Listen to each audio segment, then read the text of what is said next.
assunto: a importância da revelação do Cristo. E eu quero que você anote, pegue um papel, pegue um bloco de nota para eu poder ser rápido. A primeira coisa é proteção contra o engano. Conhecer Jesus genuinamente evita que sejamos enganados por falsos profetas. Mateus capítulo 24, versículo 4, vai anotando, eu só vou dar nas referências. E nesses últimos dias, como diz a minha mãe: meu filho, você vai ver coisa. E realmente nós já estamos vendo tantas coisas que tem cara de evangelho, mas não evangelho. Prego de tudo, só não prego Jesus como centro de todas as coisas. Então, por que é importante eu ter a revelação de Cristo para proteção contra o engano? Porque a segunda coisa, porque eu preciso ter a revelação do Cristo pela transformação pessoal. A Bíblia vai dizer em 2 Coríntios capítulo 3, versículo 18, que nós somos transformados enquanto nós contemplamos a Cristo, enquanto nós contemplamos a beleza de Cristo. Então eu tenho que ter a revelação do Cristo, porque eu sou transformado, minha vida é mudada pela renovação da minha mente através da contemplação. Diga comigo: contemplação. O Brasil tem muitos evangélicos, quase 40% de evangélicos, mas eu posso dizer para vocês, eu acho que 10% dos 40% conhece Jesus, de verdade. Qual é a terceira coisa? Porque é importante eu ter a revelação de Cristo, porque a vida eterna consiste em conhecer a Deus e conhecer a Jesus. João 17,3 vai dizer o que nós vamos fazer na eternidade: conhecer a Deus e conhecer a Jesus. A Bíblia vai dizer: conheçamos e prossigamos em conhecer ao Senhor. Porque a quarta coisa, por que eu tenho que conhecer a revelação de Cristo, a importância dessa mensagem que eu estou pregando hoje? Porque essa mensagem, a revelação de Cristo, é o fundamento para o amor. Por que algumas pessoas não se importam em servir na igreja? Por que algumas pessoas não estão muito aí com adoração? Por que a adoração não é tão extravagante? Porque é proporcional à revelação que tiveram do Cristo. Então quem muito tem a revelação desse Cristo, muito se entrega, muito se doa, muito faz. Isso é importante. Eu poderia dizer tantas outras coisas. Então eu comecei na semana passada essa série falando sobre Cristo, e eu falei sobre a visão de Ezequiel, sobre as 4 faces de Cristo: a face de leão, ele como touro, ele como homem e ele como águia. Vamos lá: ele como leão, ele como touro, ele como homem e ele como águia. Então tem gente que nunca conheceu as facetas. A gente está trabalhando aqui na frente, colocou uma cruz ali na frente, e é interessante que agora o pessoal passa aqui na frente e faz assim, né? Faz o sinal da cruz. Fiz um velório agora, fiz a oração do Pai Nosso. Quando terminei a oração do Pai Nosso, todo mundo, sinal da cruz. Por quê? Porque para muitos, Jesus na cabeça deles é o Cristo que ainda está pendurado no madeiro. Tem gente que vem aqui na igreja e olha para os lados procurando cadê a cruz e Jesus pendurado. Mas aqui nós não temos a cruz com Jesus pendurado, porque ele não está mais lá, ele ressuscitou, ele vive. Alguém pode levantar a sua mão? É sobre esse Cristo que eu estou pregando aqui. Mas ele tem outras faces. A face de Cristo, ele é leão, é uma das faces dele, essa é a origem. A face dele como leão simboliza, eu expliquei, Jesus como rei. Jesus como rei dos reis. Diga comigo: ele é rei dos reis. Essas 4 faces, leão, touro, homem e águia, é uma revelação também dos 4 evangelhos. Então quando nós vemos ele como leão, nós estamos falando do evangelho de Mateus. Quando nós lemos o evangelho de Mateus, está apresentando Cristo como leão, como rei dos reis, como senhor dos senhores. Mateus capítulo 2, versículo 2 vai dizer, dizendo: onde está aquele que é nascido rei dos judeus? Porque vimos a sua estrela no oriente e viemos adorá-lo. Apocalipse capítulo 5, versículo 5: e disse-me um dos anciões: não chore, eis aqui o leão da tribo de Judá, da raiz de Davi, que venceu para abrir o livro e desatar os 7 selos. Jesus então, ele tem a face de leão, simboliza que Jesus na minha e na sua vida, ele não tem o segundo lugar. Jesus na minha e na sua vida, ele precisa ter o primeiro lugar. Ele precisa governar a tua casa, ele precisa governar a sua família, ele precisa governar as suas finanças. Alguém aqui comigo, diga amém. Mas nós vimos e aprendemos ele também como boi.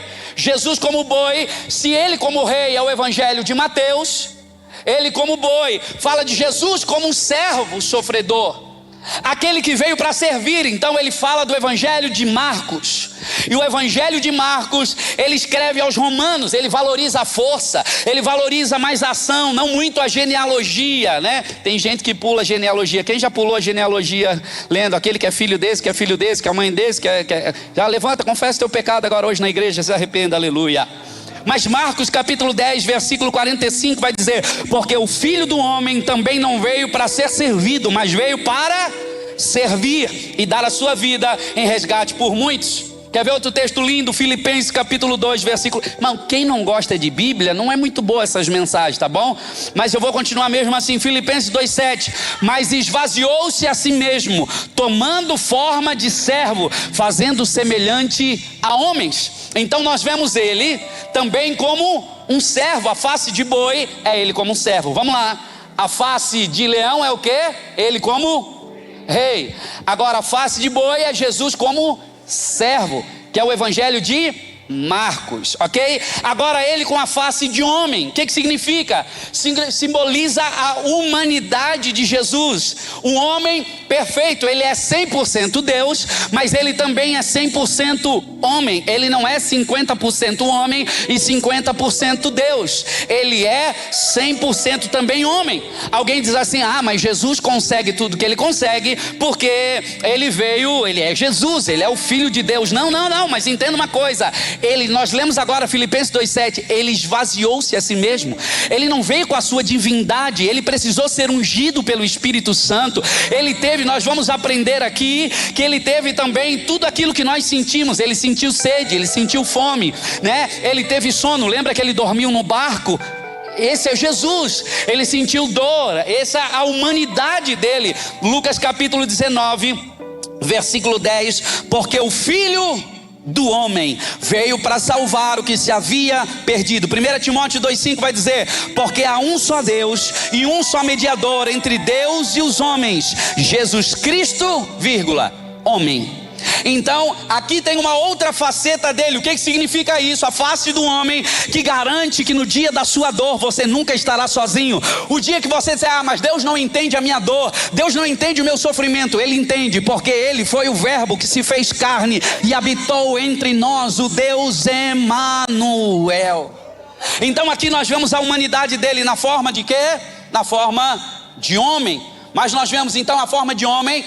Ali é o evangelho de Lucas, ok? Vocês lembram ainda qual é o primeiro? A face de leão, que é o evangelho de quê? Mateus.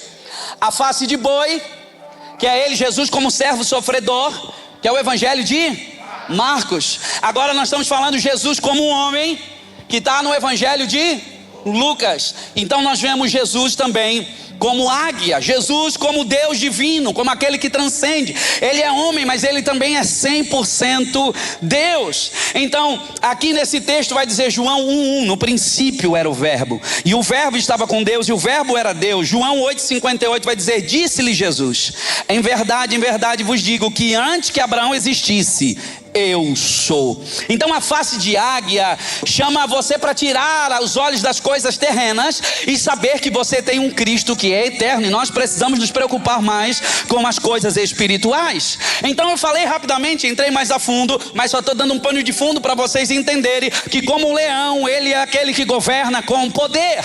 Ele como touro, ele é aquele que serve com humildade. Ele como homem, ele é aquele que se relaciona comigo e com você com compaixão.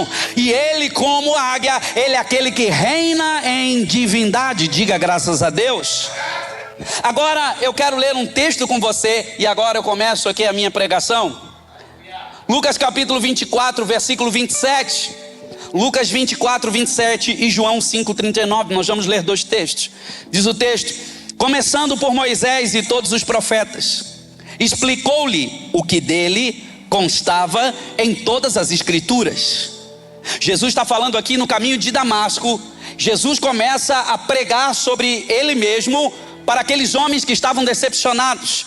O que faz o coração de uma pessoa voltar a arder? O que faz os olhos de uma pessoa se abrir? É a pregação sobre Cristo. É a pregação sobre... Irmão, a gente está numa geração que prega sobre princípios. A gente prega sobre Moisés, a gente prega sobre José, sobre Davi. A gente tem princípios, a gente aprende sobre família, mas pouco tem se ouvido falar de Jesus.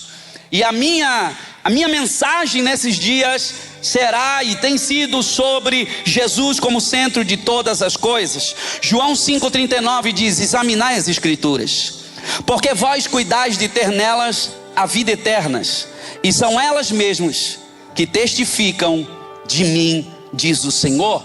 Então nós precisamos entender a palavra. Olhe para mim agora. A gente limita a Deus.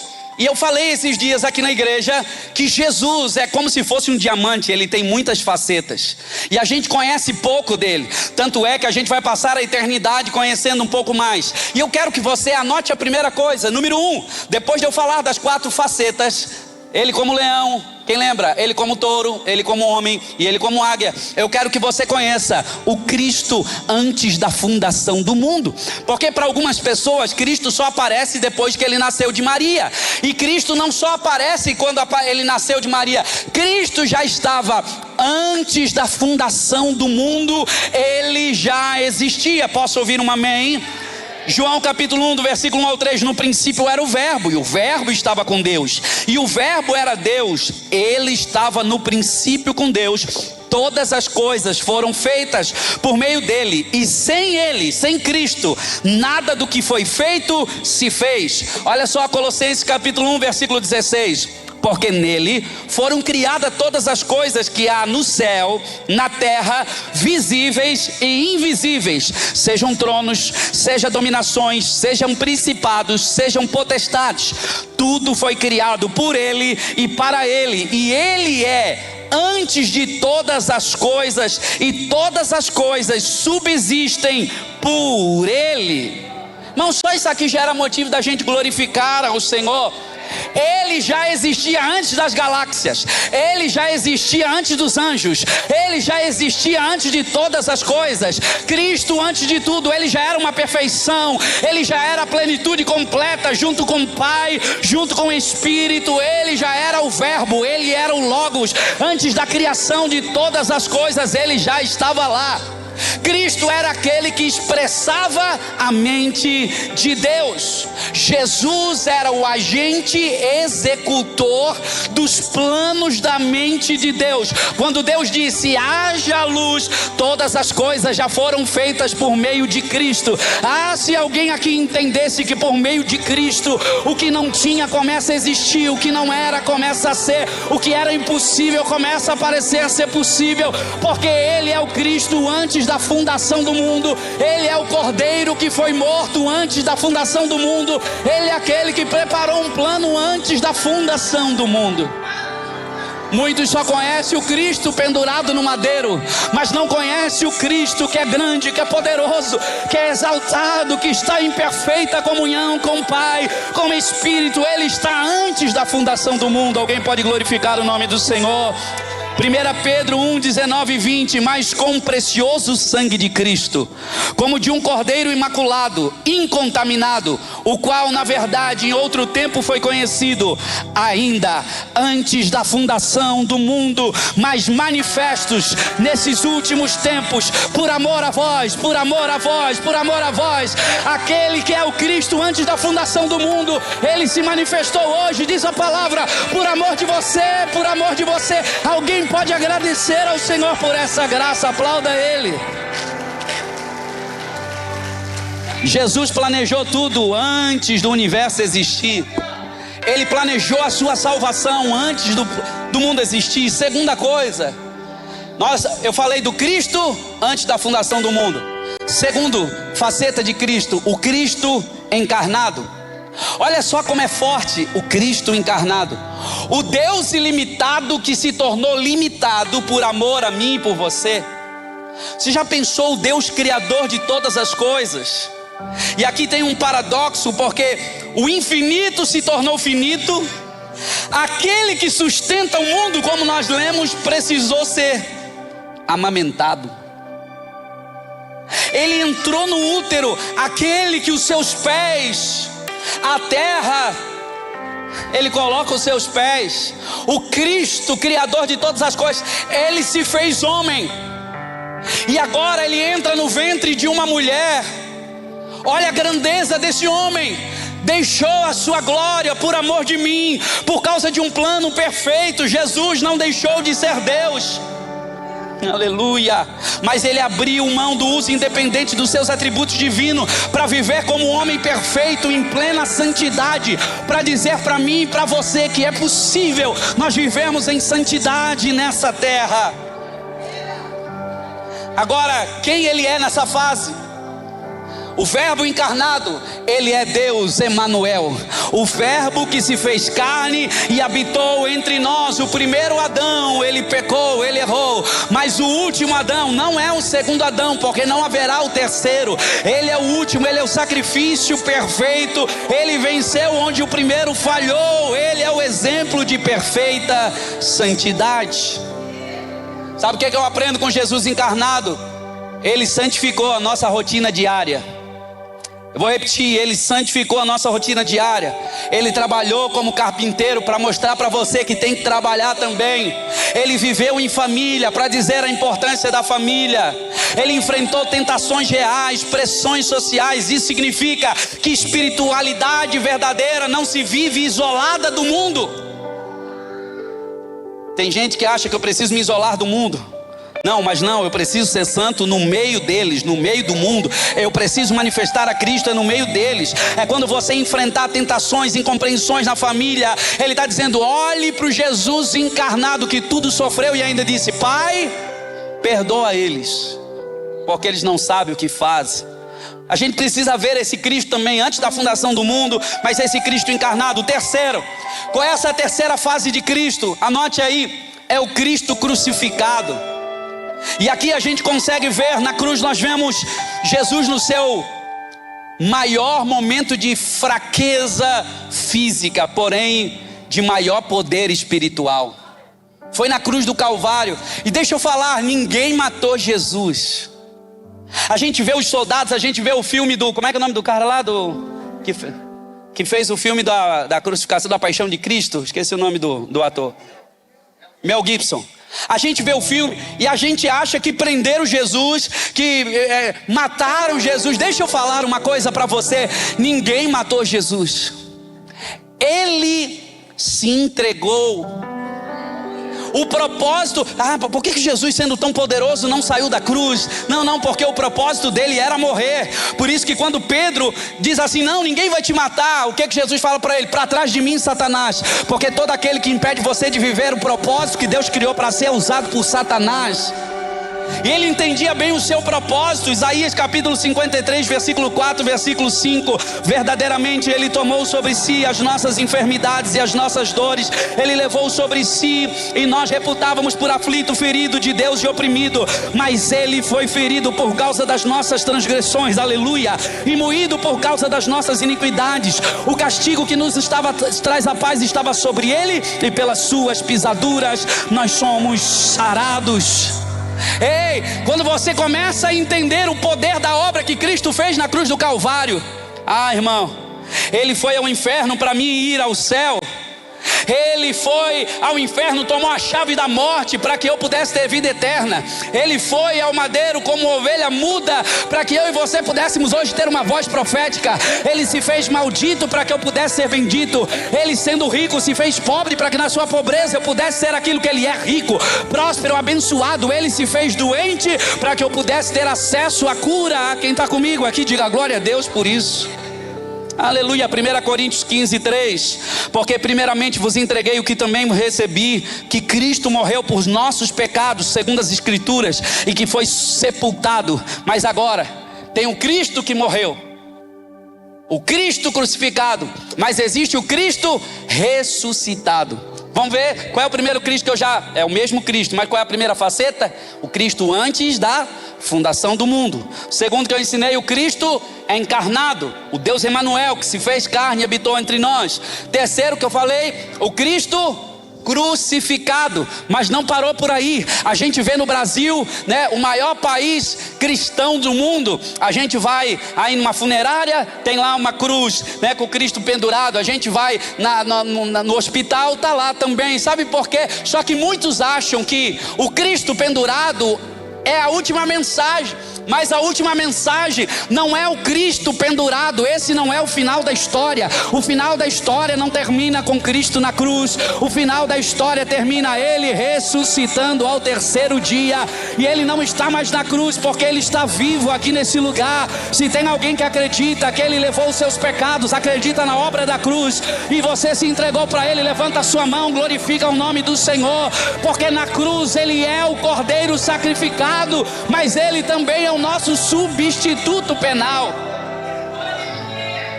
Você sabia que Ele era tão santo? Ele não tinha pecado, mas Ele tomou o meu e o seu pecado. A cruz que Ele usou nem era dele, era de Barrabás. A cruz não era do tamanho dele. Barrabás era do pior dos pecadores, era do pior dos bandidos, dos assassinos. Esse era Barrabás. Sabe quem era Barrabás? Era você. Barrabás era eu era Barrabás. A cruz era para mim. Eu deveria, por causa dos meus pecados, porque o salário do pecado era a morte, aquela cruz era para mim. Eu era Barrabás, mas de repente Jesus disse: pode tirar ele, porque eu vou entrar no lugar dela, eu vou levar a cruz no lugar dele. Ele é o nosso substituto penal, porque Deus, Ele é justo, e alguém precisava ser sacrificado. Aleluia. Na ressurreição, olha, na cruz Ele é o Cordeiro sacrificado e o nosso substituto penal, mas na ressurreição Ele é o autor da vida. Essas mensagens precisam tirar mais glória a Deus de nós. A gente gosta de rodar e gritar quando a gente prega: a porta vai se abrir, o dinheiro vai cair na conta. Mas essa mensagem é o Evangelho que deve mexer com o nosso coração. Se o Evangelho falar de Cristo não mexe em nós, a gente precisa ver como está o nosso cristianismo. Se verdadeiramente nós tivemos um encontro com Jesus, ou somente com as facilidades com Jesus. Porque hoje tem um Evangelho onde Cristo não é mais o final. Cristo é só o meio de eu chegar no meu carro novo. Cristo é só o meio de eu pagar os meus boletos. Cristo é só o meio. Ele não é só o meio. Cristo é tudo. Ele é o caminho, Ele é a verdade, mas Ele também é vida. Ele é aquele que ressuscitou, está aqui.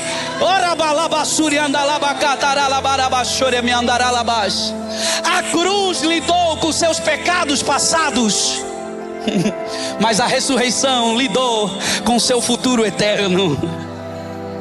É sobre isso. Nós vencemos a morte. E quando Cristo venceu a morte, Ele tomou o zagrilhão da morte. Ele disse: onde morte, onde está a tua vitória? Porque agora nem a morte pode parar Ele.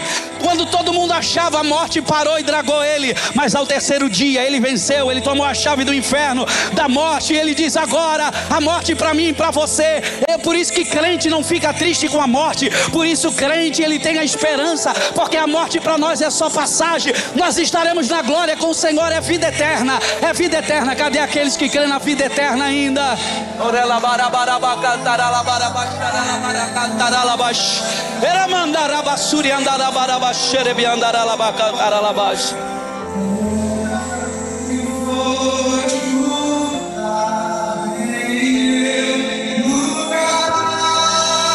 Aleluia. Agora olha, Ele morreu, Ele ressuscitou, mas antes dele subir ao céu, olha para mim, olha para mim, olha para mim. Antes dele ser assunto ao céu, Ele aparece para Maria, Ele aparece para Pedro, Ele aparece para os 12, Ele aparece para os 70, Ele aparece para os 500, para ninguém ter dúvida da ressurreição. De manhã eu ensinei, e alguém tem dúvida assim: como é que vai ser o nosso corpo lá no céu? Fitness, sei. Assim parece. Irmão, hoje eu dei glória a Deus. Eu fechei o botão. Alguém de pé assim, olha aí, ó. Olha aí. Deus. Obrigado, aleluia. Glória a Deus, louvado seja Deus. O irmão Monjaro, aleluia. O irmão Jairo está fazendo efeito. Aleluia. Onde é que eu estava na mensagem que eu já me perdi, Jesus? Nosso corpo. Alguém já teve pensamento assim: a gente vai ter fome ou não vai? Como é que vai ser? A Bíblia vai dizer que quando Jesus aparece, alguns não reconheceram Ele, mas ali estavam as marcas. Não eram feridas abertas, eram cicatrizes. No lado dele, nas mãos dele, né? Ele mostrou para quem? Para Tomé. Quantos Tomé tem aqui? Não precisa levantar a mão. Mas ele teve, né? Aquele que precisa ver para crer. Então, ele, como é que era o corpo? O corpo dele era um corpo que as pessoas viam ele, mas ele atravessava a parede. Lembra? João 20, se não me engano, eles estavam lá com medo, de repente Jesus chega e diz: paz seja convosco. Isso era o corpo. Mas será que ele comia assim? Ele comeu um peixinho com pirão de feijão, uma tainha, ele comeu? Está lá na Bíblia. Uma tainha com um pirãozinho d'água agora. Meu Deus, até salivei agora. A aparência muda, mas a mente ainda não. Calma, vou conseguir, vou chegar lá. Quem está entendendo? Então, para você ter uma ideia de como será o nosso corpo lá, o nosso relacionamento lá, olha como era a ascensão de Cristo ao céu, naquele momento que ele apareceu para os discípulos com o corpo glorificado. Então agora, qual é a quarta etapa? É Cristo glorificado. Repita comigo: Cristo glorificado. Falando dessa forma, você não, nem Cristo ouviu isso. Diga: Cristo glorificado. Então, após a ascensão, agora ele vai ao céu. E ele está onde agora? Ele está à destra do Pai. Então o Pai está no trono, ele está em pé diante da destra do Pai. Jesus não está aqui, tá? Ele está aqui pelo Espírito de Cristo, mas ele está lá ao Pai. Por isso ele diz assim: ó, eu preciso ir para que venha outro Consolador, Paracleto, aquele que estará sempre ao seu lado. Em Atos 9, Atos 7 também, Paulo ele viu no caminho de Damasco, ele teve essa visão, né? Estevão também viu os céus abertos e Jesus em pé à direita do Pai. Então aqui a gente já quebra muita coisa. Deus estava no trono, Jesus à direita do Pai, ok? Assim como no batismo também está o Pai, está o Filho, está o Espírito Santo, está ali Jesus sendo batizado, está a voz do Pai dizendo: esse é meu Filho em quem me comprazo, e está o Espírito Santo vindo, não era uma pomba, mas como pomba vindo sobre aquele lugar. Então a palavra, me fugiu a palavra, dos três, Pai, Filho e Espírito Santo. Trindade não está na Bíblia, mas nós vemos a manifestação dos três na Bíblia, amém? Quem está entendendo, diga amém. Então Filipenses vai dizer 2,9: pelo que também Deus exaltou, irmão, primeiro ele se humilhou, ele teve que humilhar a si mesmo, mas agora chegou a hora onde Cristo foi glorificado, ele está no céu. Daí o texto vai dizer: pelo que também Deus o exaltou soberanamente e lhe deu um nome que está acima de todo nome. Essa banda viesse junto comigo: para que ao nome de Jesus se dobre todo o joelho dos que estão no céu, na terra, debaixo da terra, toda língua confesse que Jesus Cristo é o Senhor, para a glória de Deus Pai. Eu não falei, mas lá quando eu estava falando do Cristo encarnado, eu lembrei de algo agora. Você sabia que o véu foi rasgado? Nós cantamos aqui, né? O véu que separava, o véu que separava, o véu que separava. O véu que separava já não separa mais. Já não. Nós cantamos isso. Mais. Por quê? Porque ele foi aberto de alto a baixo. O autor de Hebreus vai dizer que cada vez que Jesus levava uma chicotada, a carne dele estava saindo, e a carne dele era o véu. Então cada vez que a carne estava sendo aberta, era o véu que estava se rasgando. Para que por isso, irmão, eu não posso adorar de qualquer jeito, eu não posso glorificar de qualquer jeito, porque o sacrifício dele foi para abrir um caminho, e agora hoje eu posso entrar na presença dele com confiança, como se o pecado nunca tivesse existido. Quando Deus olha para ti, Giovanni, ele não vê o Giovanni. Quando Deus olha para você, ele vê Cristo em você, e isso é graça. Por isso que Deus não te condena, por isso que Deus não te lança para o inferno, é por causa de Cristo, não é por causa de nós. E quando ele olha, Deus olha para ti, ele não vê você, ele vê Cristo em nós.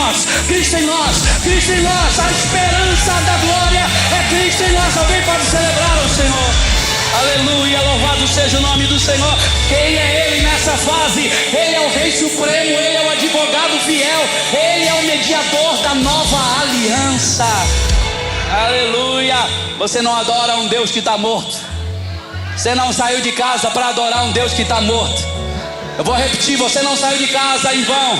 Você veio para adorar o Rei dos Reis, Senhor dos Senhores. Ele não deixou apenas ensinamentos filosóficos ou sociológicos. Ele está vivo, Ele é real, Ele é real, Ele é real. Ele é mais real do que a roupa que você está, que a cadeira que você senta. Ele está vivo aqui neste lugar. Eu estou terminando. Existem duas facetas. Duas facetas. Ele é cordeiro, mas ele é leão. Vamos lá, ele é cordeiro, mas ele é leão. O caráter de Cristo está simbolizado sobre esses dois animais. Como cordeiro nós vemos a mansidão dele, mas como leão nós vemos a majestade dele. Como cordeiro nós vemos a humilhação dele, mas como nós vemos em Filipenses, como leão nós vemos a exaltação dele. Como cordeiro nós vemos o sacrifício dele, mas como leão nós veremos o julgamento dele. Como cordeiro nós vimos, ele veio como cordeiro na sua primeira vinda. Na sua primeira vinda ele era o cordeiro que tira o pecado do mundo. Quando em Gênesis capítulo 22 Abraão está subindo com Isaac, Isaac pergunta: onde está o cordeiro para o sacrifício? Muito tempo depois João aponta e diz lá no batismo: eis o cordeiro de Deus que tira o pecado do mundo. Lá estava vindo ele é o cordeiro, ele veio como cordeiro. A primeira vinda ele veio como cordeiro, mas agora se prepare, a segunda vinda ele não virá como cordeiro. Hoje ele é advogado lá, mas ele virá como justo juiz, ele virá como rei dos reis, senhor dos senhores, pai da eternidade, príncipe da paz. Ele virá como leão da tribo de Judá.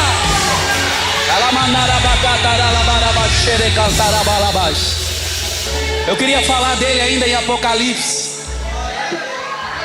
Quem ele é lá em Apocalipse? Quem ele é em Apocalipse, a Bíblia vai dizer quem ele é em Apocalipse. A revelação de Jesus em Apocalipse alcança assim um ápice. Tem gente que tem medo de ler o Apocalipse, mas Apocalipse começa, é o livro da revelação. Revelação de quem, gente? Já leu o capítulo 1 para ver que a revelação de Apocalipse é do Cristo. E a gente precisa entender que o Cristo que nós adoramos não é o Cristo que está com a coroa sangrando. Oh, tadinho, não. O Cristo que nós adoramos hoje, ele já ressuscitou. Ele é rei, ele está no trono, ele governa sobre todas as coisas. Sabe qual é o Cristo? Ele é o Cristo, a gente precisa entender. Vai dizer em Apocalipse 1: e os seus olhos são como chamas de fogo. Isso fala discernimento para a pureza de tudo aquilo que ele vê. Vai dizer: os seus pés são como latão reluzente, ou seja, pronto para pisar todo julgamento. Ele virá julgar as ações da terra. A sua voz é como o estrondo de muitas águas. Fala do poder supremo de Cristo, aleluia.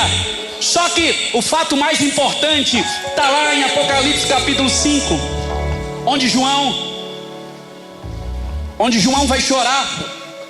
João vai chorar porque ele tem a visão, e ele vai ver um livro, ele vai ver os selos, e ele começa a chorar. Ah, quem é digno de abrir o livro? Daqui a pouco ele olha, ele vê o cordeiro, e ele diz: aleluia, aleluia. O leão que venceu, ele é digno de desatar os selos. Jesus Cristo, só ele tem essa autoridade. Apocalipse capítulo 1, versículo 7: e eis que vem com nuvens, e todo olho verá, e até mesmo os que transpassaram, e todas as tribos da terra se lamentarão sobre ele. Sim, amém. Apocalipse 5:8: e olhei, e eis que estava no meio do trono, dos 4 animais viventes, entre os anciões de um cordeiro, como havendo sido morto, e tinha 7 chifres, tinha 7 olhos, que são os 7 Espíritos de Deus enviados por toda a terra. Apocalipse 19, do 11 ao 16: e vi o céu aberto, e eis um cavalo branco, que estava sentado sobre ele. Chama-se Fiel e Verdadeiro, e julga a peleja com justiça, e os seus olhos é como chama de fogo, e na sua cabeça havia muitos diademas, e tinha o seu nome escrito que ninguém sabia, senão ele mesmo. E estava vestido com uma veste salpicada de sangue, e o nome pelo qual se chama Palavra de Deus. E seguiam no exército que estão no céu, de cavalos brancos vestidos de linho puro, branco e puro, e da sua boca saiu uma espada aguda para ferir a elas nações, e ele regerá com vara de ferro, e ele mesmo pisa o lagar do vinho, o furor e da ira de Deus Todo-Poderoso. E no manto, é sobre o manto, não é na coxa, é sobre o manto. Isso não é desculpa para fazer tatuagem na coxa. Quer fazer, faz, mas não usa esse texto. É sobre o manto da coxa, estava escrito: Rei dos Reis, Senhor dos Senhores, Pai da eternidade.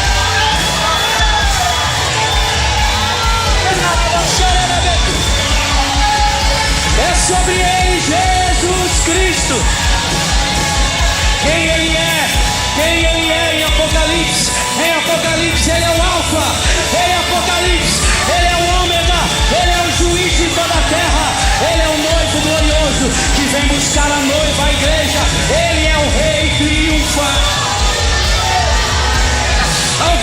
celebrá-lo. Alguém pode adorar ao Rei da Glória. Fica de pé no seu lugar, fica de pé no seu lugar.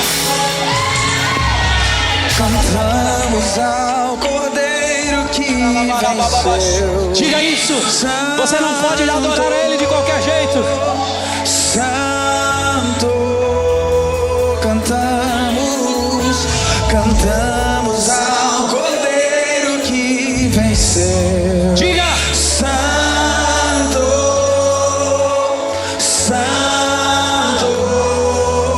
cantamos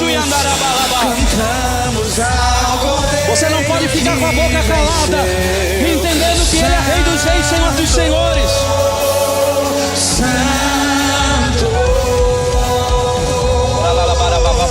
Cantamos ao Cordeiro que venceu.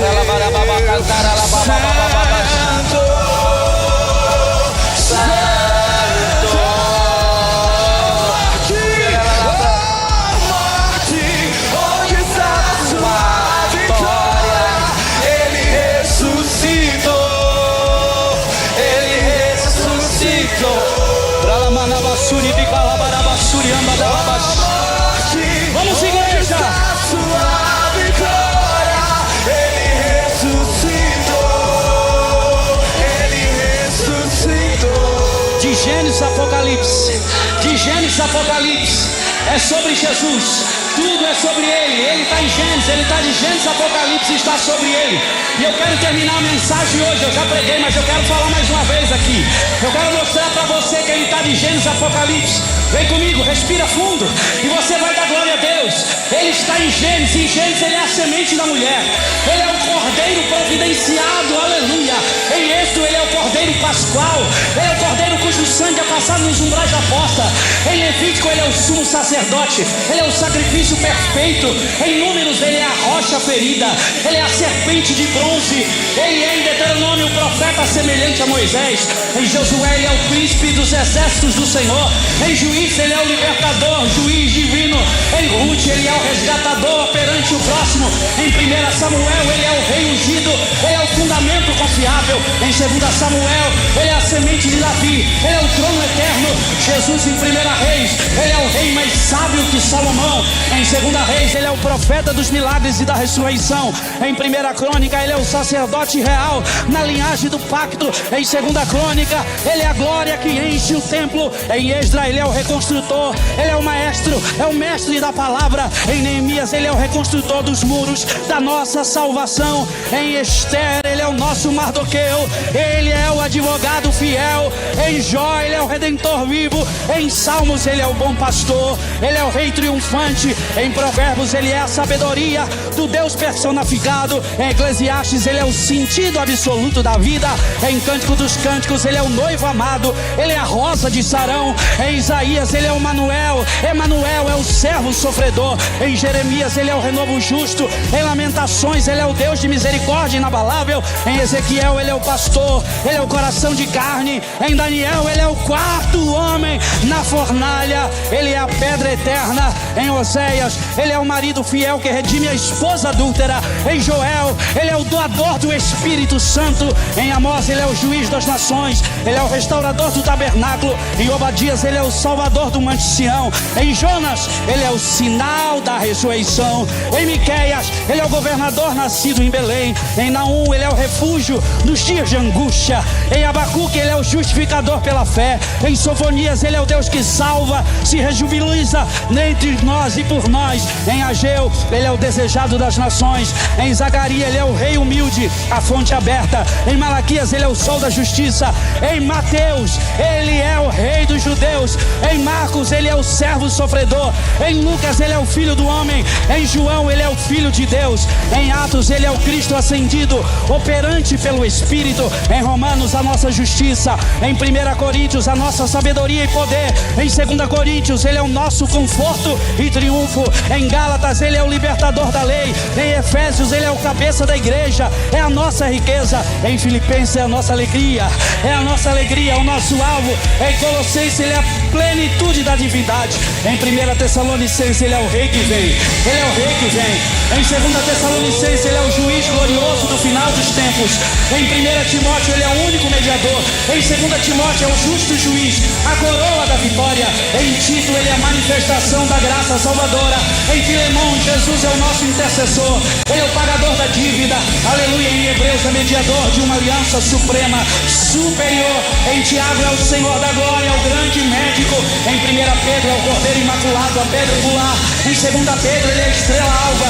Em 1 João, o advogado e a propiciação. Em 2 João ele é a verdade encarnada. Em 3 João ele é o padrão da verdade e da hospitalidade. Em Judas ele é aquele que é poderoso para nos guardar de tropeçar. Mas em Apocalipse ele é Rei dos Reis, o Alfa, o Ômega, o princípio, enfim, o nome dele é Jesus. A morte venceste, o alto rompeste, a tumba vazia agora está. O céu te adora, proclama tua glória, pois ressuscitaste livre. És invencível, inigualável, e hoje pra sempre reina. Nele, por ele, para ele são todas as coisas. É para ti, Jesus. Tu é a glória, acima de todo nome está. Feche os seus olhos. Nós estamos chegando ao final. O Espírito de Cristo está aqui. E onde Jesus... Por que é tão importante pregar Jesus? Porque o Espírito Santo veio para revelar o Cristo. Então quando a gente fala de Cristo, o próprio Espírito pega junto. Porque a função do Espírito é revelar o Cristo. E eu quero que você levante a sua mão e Jesus comece a curar agora. No nome de Jesus, enfermidade saia. A poder do nome de Jesus, seja livre. Eles prenderam Jesus para que você pudesse ser livre. Toda enfermidade saia no poder do nome de Jesus. Todo pensamento, as guerras na mente agora, todo sofisma, todas as mentiras, caia por terra agora. Todo desânimo, toda angústia, toda guerra é cessada agora na autoridade do nome de Jesus. Grilhões são quebrados agora na autoridade do nome de Jesus. O medo é trocado por ousadia e fé agora na autoridade do nome de Jesus. Eu ministro milagres agora. Receba a cura nos teus olhos, nos teus ouvidos. Receba a cura nos teus joelhos. Receba a cura nos teus tornozelos. Receba a cura agora nos tendões. Receba agora, você que estava com pontada, parecia pedra nos rins. Seja curado agora, em nome de Jesus.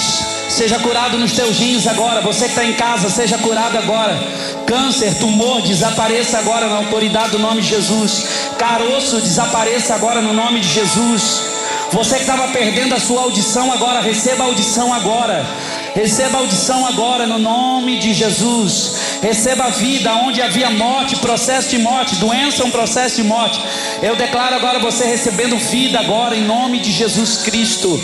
Em nome de Jesus. Você que sofre com diabetes, seja curado agora. Tem cura em Cristo Jesus. Ele é a cura para diabetes agora, no nome de Jesus. Você que sofreu infarto, você que tem problema de coração agora, Jesus faz uma operação e toca no teu coração agora, nas artérias agora, em nome de Jesus Cristo agora.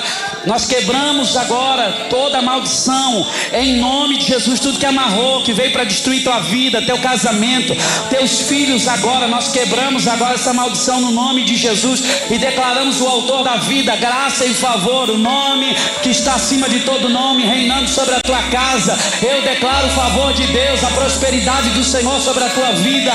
Eu declaro milagres financeiros no nome de Jesus. Eu declaro a presença do Espírito Santo inundando você. Eu declaro o teu chamado sendo ativado por Jesus. Eu declaro o Espírito da glória, Espírito de Cristo se manifeste nesse lugar agora, em nome de Jesus. Sente o que seria de mim. Nós chamamos Jesus.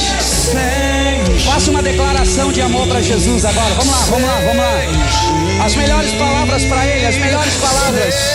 E o que seria de mim sem ti?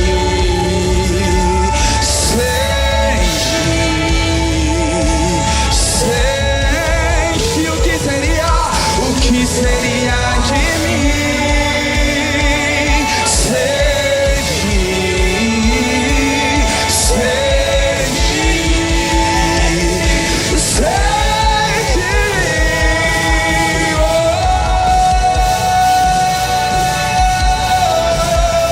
O que seria?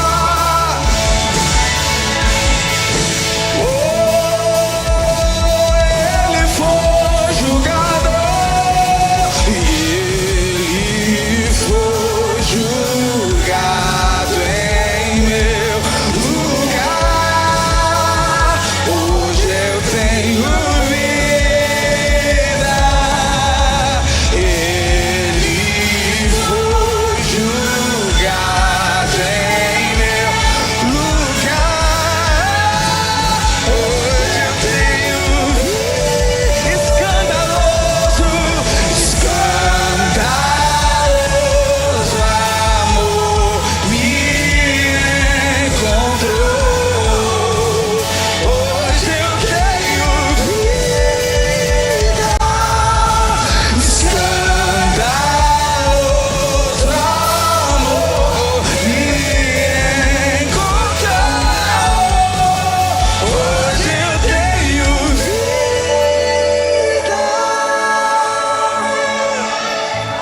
Jesus, obrigado. Seja o centro da nossa vida. Como Tu és o centro da Bíblia, da palavra. Nos perdoa, Pai, por colocar outras coisas no trono do nosso coração. Colocamos muitas vezes o dinheiro no trono. Colocamos o nosso eu no trono. Nos tornamos egoístas. Mas hoje queremos dizer: Jesus no centro da nossa vida. Jesus reina na nossa vida. Toma o controle, Pai. Oh, Senhor, nos ajuda a ser como o Senhor é, Pai. Nos ajuda a entender a nossa realidade, entender quem nós somos, a nossa nova natureza, e agir, Senhor, segundo a nossa nova natureza, Pai. Senhor, Tu irás buscar, Senhor, Tu irás voltar para buscar uma igreja. Tu és o Rei triunfante. Tu és o advogado, mas Tu vem como o justo juiz, ó Pai. Senhor, nós oramos, Maranata, que nós possamos estar preparados e que essa verdade não saia do nosso coração, Pai. Senhor, eu oro para uma igreja, oh Jesus, que tenha a revelação de quem Tu és, no nome de Jesus, amém. Só falar algo para vocês no final.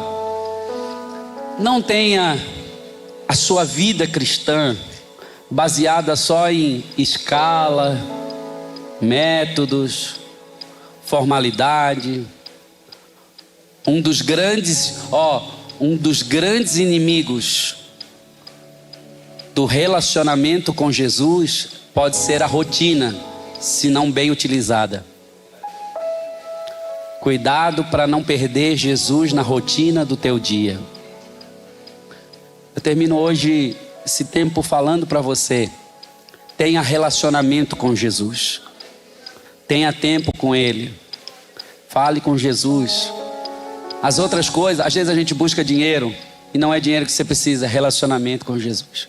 Às vezes a gente vem para a igreja, poxa, o pastor nem orou pelo milagre que eu queria. Mas você não precisa de um milagre, você precisa de Jesus.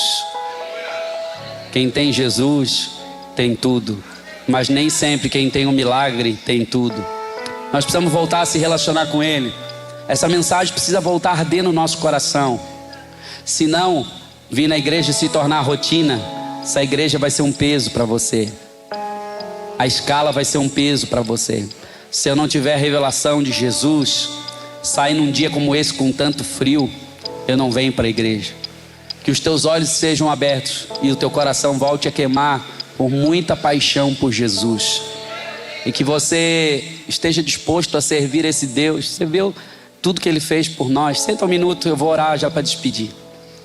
Eu termino hoje, não para cima como eu gosto de terminar, mas despertando você a servir. Eu só quero terminar. Nossa querida irmã, líder do Kids, ela disse: bispo, faz um desafio para a igreja servir, porque nós precisamos de tantas pessoas para servir. Ministério infantil, acho que deve ter umas 30 pessoas, é para ter, não sei, 27, não é 30, 27. E são tantos cultos, né? É um desafio tão grande, porque cada culto aí precisa cerca de 9 pessoas, mais ou menos, para servir todos os cultos. Então, muitas vezes tem que repetir. E eu sei que tem tanta gente aqui que está dizendo: Senhor, me usa. Senhor, eu quero poder servir. A gente gosta de fazer filho e que alguém cuide, mas poucos de nós gostam de servir. Eu queria desafiar você, a você que tem um chamado a cuidar de almas, começar com as crianças, servir as nossas crianças também. É um ministério tão precioso, é um ministério onde nós precisamos ter um carinho tão grande, e onde eu quero que vocês orem. Essa semana nós estamos esperando aí um valor entrar, né, para a gente pegar um empréstimo, para a gente começar as obras lá do nosso Kids. Queremos fazer com tanta excelência, investir pesado, não queremos fazer uma salinha qualquer, queremos fazer o melhor para eles, com todas as salas, auditório, tudo com o melhor. Mas a gente precisa dos servos que têm esse coração: eu quero servir, eu quero estar lá.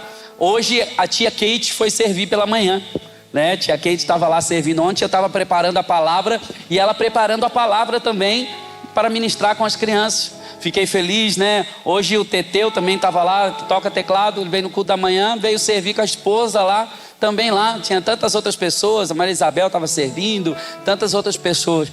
Então, às vezes a demanda da igreja é a resposta da oração que você fez. Ministério não é servir onde eu quero, ministério é servir onde Deus está chamando. Ei, não vai embora não, fica aí, cancela o Uber. Então, eu quero perguntar hoje: existe alguém que gostaria de... Bispo, eu queria pelo menos conhecer o ministério, como é que funciona. Não estou dizendo que você vai levantar a mão agora, que você já vai servir, mas eu queria que você desse uma oportunidade para o ministério, de repente, de você ficar uns 2 ou 3 semanas vindo ali, estar junto com a nossa líder Carrani, e você poder conhecer, participar. Bispo, mas eu vou ter que estar todo culto lá cuidando das crianças? Não, é uma escala. Se tiver bastante gente, vai ficar leve, né? Você, né, servir uma vez no mês, 2 vezes no mês, né? Você lá servir as nossas crianças, abençoar, orar com eles, né? Você botar aquela roupa do bonecão, quem sabe um adolescente, quem sabe... a gente precisa estar envolvido com isso. Então eu queria perguntar: tem alguém aqui que tem esse desejo? Bispo, eu tenho esse desejo, eu quero ir lá conhecer como é que funciona, vou procurar ela. Levante a mão, você que tem o desejo de servir no ministério infantil ou quer conhecer, levante a mão assim. Não precisa ser todo mundo para mim poder contar assim, né, para não dar confusão assim, né? Levante a mão. Tem alguém que deseja conhecer? Eu vi o Lander levantando. Não, eu vi. Levante a mão. Tem alguém? Gente, a gente precisa, viu? O culto da manhã tem ali, ó, glória a Deus. Tem ali a irmã, glória a Deus. Isso. Onde é que está a segunda pessoa? Hoje não é para aceitar Jesus, hoje é para, né, para aceitar servir as nossas crianças. Bispo, eu quero lá conhecer, quero conhecer. Onde é que está você? Você sabe que tem um chamado de Deus. Vou dar nome aqui, eu vou chamar aqui da frente, hein? Olha, Deus está vendo aqui, hein? Que Deus te incomode essa madrugada. Se você não atende o chamado do pastor, você vai atender o chamado do bom pastor na madrugada, falando contigo até você ligar, sem pressão nenhuma, é claro, né? Então, fica de pé, Anny, fica de pé. Ela é nossa líder. Se alguém tiver esse desejo, você vai procurar ela e dizer: olha, eu quero servir, quero ser uma ferramenta junto, servir na igreja. Amém? Vamos ficar de pé, gente. Glória a Deus. Quem vai sair um pouco mais abençoado aqui? 4 pessoas. Quem vai sair abençoado, irmão? Levanta a mão aí. Senhor, muito obrigado por essa noite. Nos leva em paz e segurança para uma semana de paz, de vitória, de alegria. Senhor, nos livra de todo mal, de todo acidente. Prospera, abre caminhos, quebra as correntes, Senhor, tira os espinhos e nos leva, Senhor, a uma semana onde vamos desfrutar do favor e graça. Favor e graça. Eu declaro uma chuva da generosidade de Deus sobre a sua vida. Declaro que nós seremos alvo da bondade de Deus essa semana, assim como temos sido. Eu declaro que bondade e misericórdia nos seguirão todos os dias da nossa vida, e habitarei na casa do Senhor. Aleluia. Que o Senhor te leve em paz e segurança. Vai na paz do Senhor Jesus. Dê um abraço aí. Lá no final tem cantina, tem tanta gente. Espero você. Evangelize alguém, traga alguém aí no próximo culto, né? Não venha sozinho não. Vamos estar juntos para adorar o Senhor. Deus abençoe.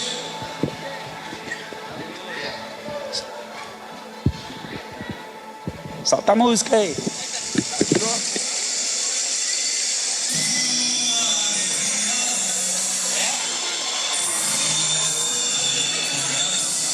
Tirar a fotinha.